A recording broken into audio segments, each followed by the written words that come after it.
1 Samuel Chapter 3. Samuel served the Lord by helping Eli the priest, who was by that time almost blind. In those days the Lord hardly ever spoke directly to people, and he did not appear to them in dreams very often. But one night Eli was asleep in his room, and Samuel was sleeping on a mat near the sacred chest in the Lord's house.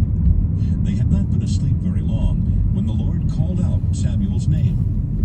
"Here I am," Samuel answered. Then he ran to Eli and said, "Here I am. What do you want?" I didn't call you. Eli answered.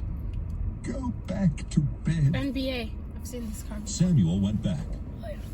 Again the Lord called out Samuel's name. Samuel got up and went to Eli. "Here I am. He said, What do you want?" Eli told him, Son, I didn't call you. Go back to sleep. the Lord had not spoken to Samuel before, and Samuel did not recognize the voice. When the Lord called out his name for the third time, Samuel went to Eli again and said, "Here I am. What do you want?" Eli finally realized that it was the Lord who was speaking to Samuel. So he said, Go back and lie down. If someone speaks to you again, answer, I'm listening, Lord. What do you want me to do? Once again Samuel went back and lay down. The Lord then stood beside Samuel and called out as he had done before. Samuel! Samuel! "I'm listening. Samuel answered. What do you want me to do?" The Lord said, Samuel, I'm going to do something in Israel that will shock everyone who hears about it. I will punish Eli and his family just as I promised. He knew that his sons refused to respect me, and he let them get away with it, even though I said I would punish his family forever. I warned Eli that sacrifices or offerings could never make things right. His family has done too many disgusting things. The next morning, Samuel got up and opened the doors to the Lord's house. He was afraid to tell Eli what the Lord had said, but Eli told him, Samuel, my boy, come here. "Here I am." Samuel answered. Eli said, What did God say to you? Tell me everything. I pray that God will punish you terribly if you don't tell me every word he said. Samuel told Eli everything. Then Eli said, He is the Lord, and he will do what's right. As Samuel grew up, the Lord helped him and made everything Samuel said come true. From the town of Dan in the north to the town of Beersheba in the south, everyone in the country knew that Samuel was truly the Lord's prophet. The Lord often appeared to Samuel at Shiloh and told him what to say. 1 Samuel Chapter 4. Then Samuel would speak to the whole nation of Israel. One day the Israelites went out to fight the Philistines. They set up camp near Ebenezer, and the Philistines camped at Aphek. The Philistines made a fierce attack. They defeated the Israelites and killed about 4,000 of them. The Israelite army returned to their camp, and the leaders said, Why did the Lord let us lose to the Philistines today? Let's get the sacred chest, where the Lord's agreement with Israel is kept. Then the Lord will help us and rescue us from our enemies.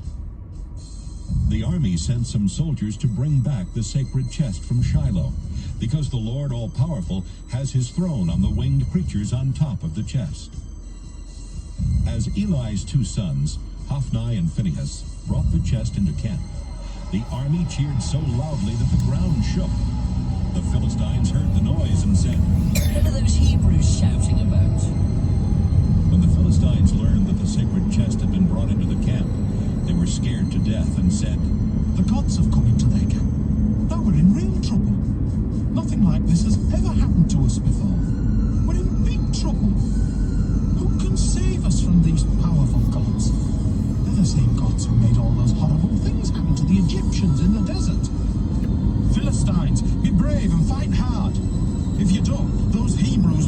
rule us just as we've been ruling them. Fight and don't be afraid. The Philistines did fight. They killed 30,000 Israelite soldiers, and all the rest ran off to their homes. Hophni and Phinehas were killed, and the sacred chest was captured.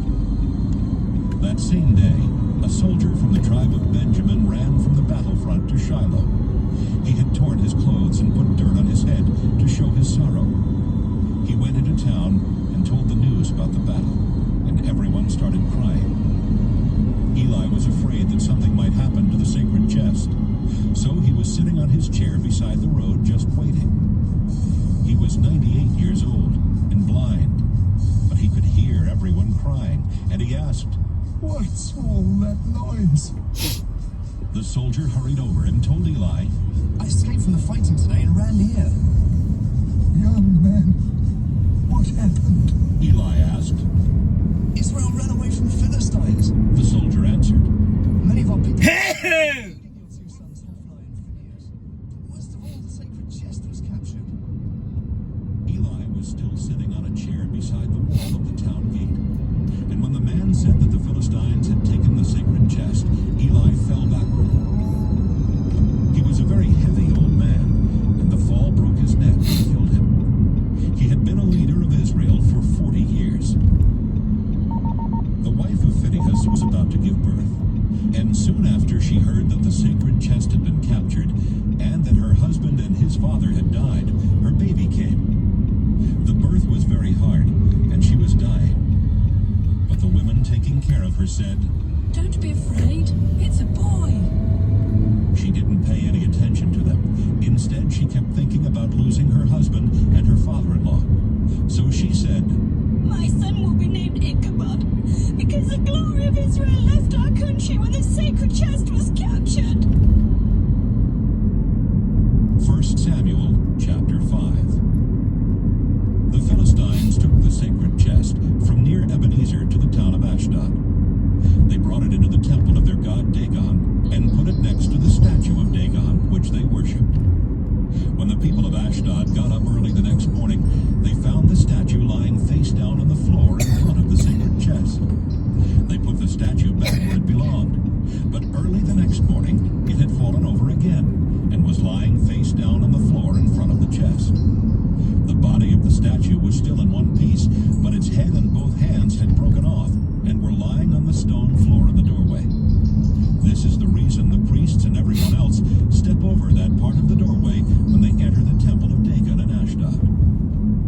The Lord caused a lot of trouble for the people of Ashdod and their neighbors. He made sores break out all over their bodies, and everyone was in a panic. Finally, they said, The God of Israel did this. He's the one who caused all this trouble for us and our god Dagon. We've got to get rid of this chest. The people of Ashdod had all the Philistine rulers come to Ashdod, and they asked them, What can we do with the sacred chest that belongs to the God of Israel? Send it to Gath. The rulers answered. But after they took it there, the Lord made sores break out on everyone in town. The people of Gath were frightened, so they sent the sacred chest to Ekron. But before they could take it through the town gates, the people of Ekron started screaming, They've brought the sacred chest that belongs to the God of Israel. It will kill us and our families too. The people of Ekron called for another meeting of the Philistine rulers and told them, Send this chest back where it belongs. Then it won't kill us. Everyone was in a panic because God was causing a lot of people to die, and those who had survived were suffering from the sores. They all cried to their gods for help. 1 Samuel Chapter 6. After the sacred chest had been in Philistia for 7 months, the Philistines called in their priests and fortune-tellers and asked, What should we do with this sacred chest? Tell us how to send it back where it belongs.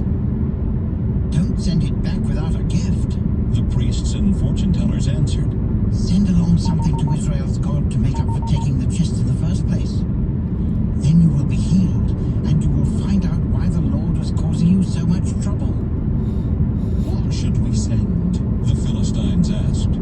The priests and fortune-tellers answered, There are 5 Philistine rulers, and they all have the same disease that you have. So make 5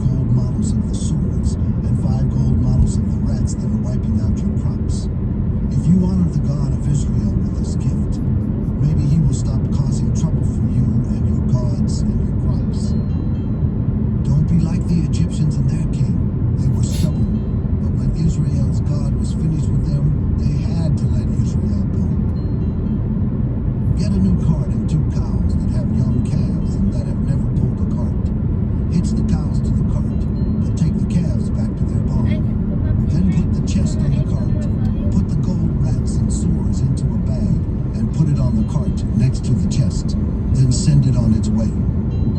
Watch to see if the chest goes on up the road to the Israelite town of Beth-Shemesh. If it goes back to its own country, you will know that it was the Lord who made us suffer so badly.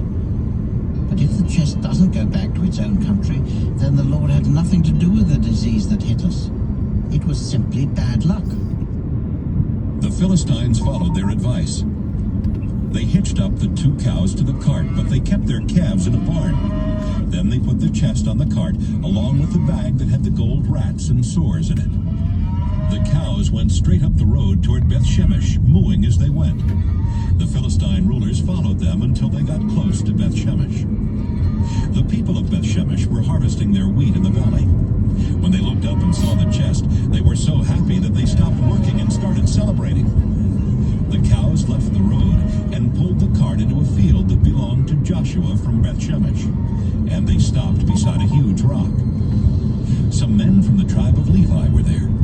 So they took the chest off the cart and placed it on the rock, and then they did the same thing with the bag of gold rats and sores. A few other people chopped up the cart and made a fire. They killed the cows and burned them as sacrifices to the Lord. After that, they offered more sacrifices. When the 5 rulers of the Philistines saw what had happened, they went back to Ekron that same day. That is how the Philistines sent gifts to the Lord to make up for taking the sacred chest. They sent 5 gold sores, 1 each for their towns of Ashdod, Gaza, Ashkelon, Gath, and Ekron. They also sent 1 gold rat for each walled town and for every village that the 5 Philistine rulers controlled. The huge stone where the Levites set the chest is still there in Joshua's field as a reminder of what happened. Some of the men of Beth-Shemesh looked inside the sacred chest, and the Lord God killed 70 of them. This made the people of Beth-Shemesh very sad, and they started saying, No other God is like the Lord. Who can go near him and still live? We'll have to send the chest away from here, but where can we send it? They sent messengers to tell the people of Kiriath-Jearim, The Philistines have sent back the sacred chest. Why don't you take it and keep it there with you?